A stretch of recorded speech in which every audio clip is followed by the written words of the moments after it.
Welcome to Kaufman Productions, Tales of the Ocean City, Chapter 7. Initiations 3, Dark Battle.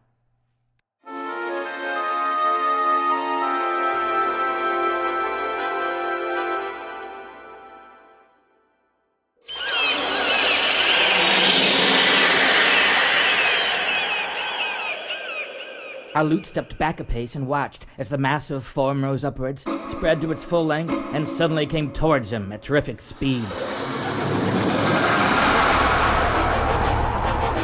Only his trained instinct saved him as he dove behind a nearby sculpture. With another shriek, the dark monster slammed against the pillar.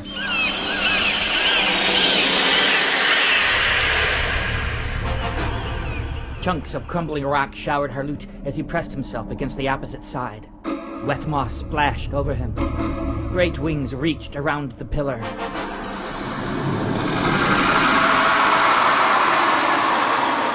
Massive talons on the tips of the wings sought to rend Harloot's flesh. He leapt upwards as the talons met with a great clash.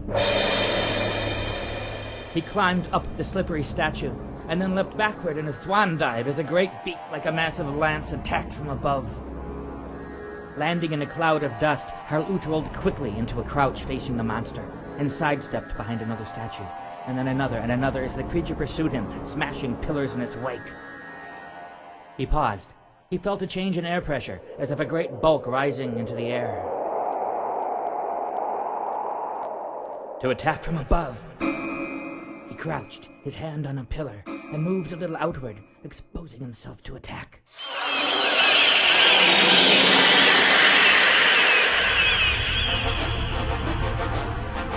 He felt the oncoming rush and leapt away, and another statue was smashed to bits.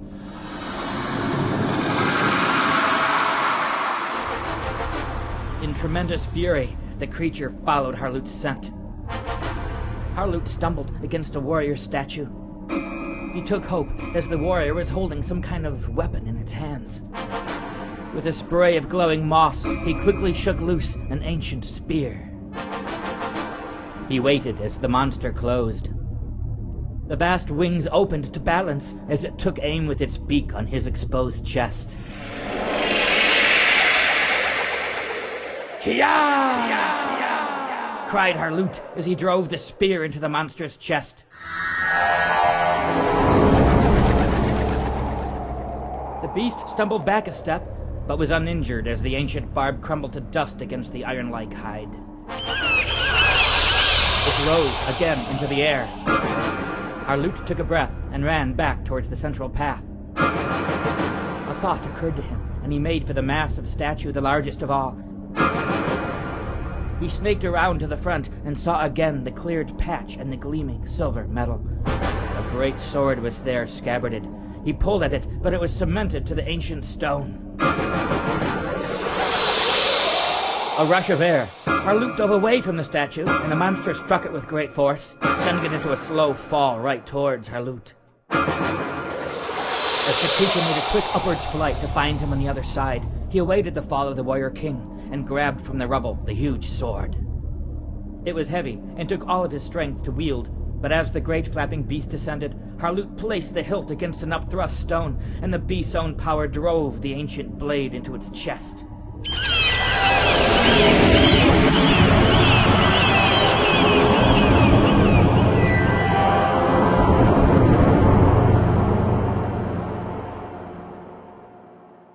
Harloot leapt away to safety.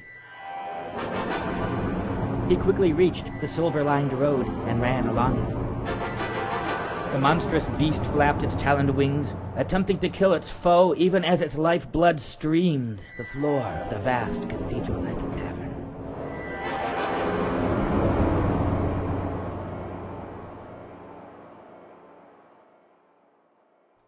Sure he was clear of the monster, Harloot stopped and caught his breath.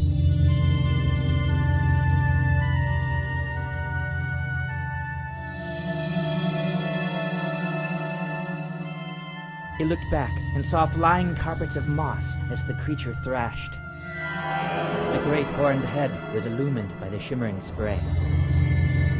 He felt satisfaction in the sound of its death throes.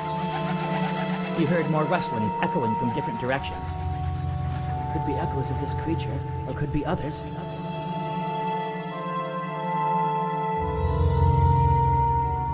With that thought, he continued along the path at a loping trot, covering ground fast but under control for any move needed. The path came to an end.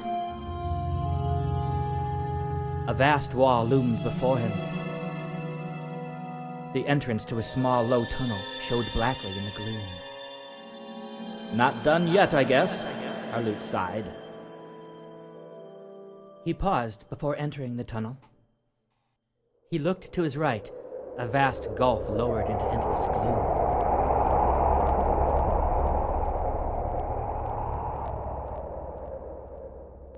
He looked to his left and was struck by another vision.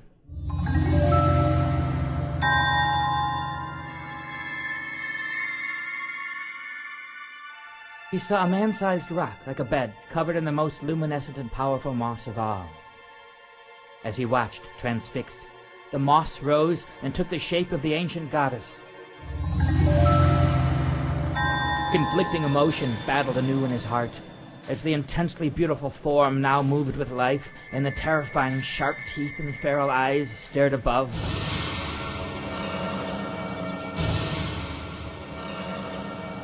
But then, the shifting form lifted long arms to her face and seemed to place her palms on her cheeks.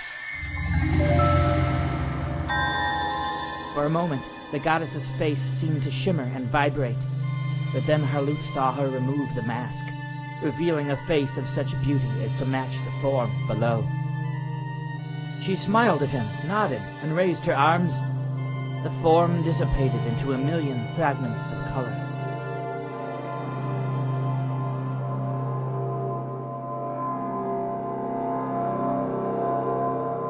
With a feeling of joy and new energy, Harloot knelt and dove into the dark tunnel.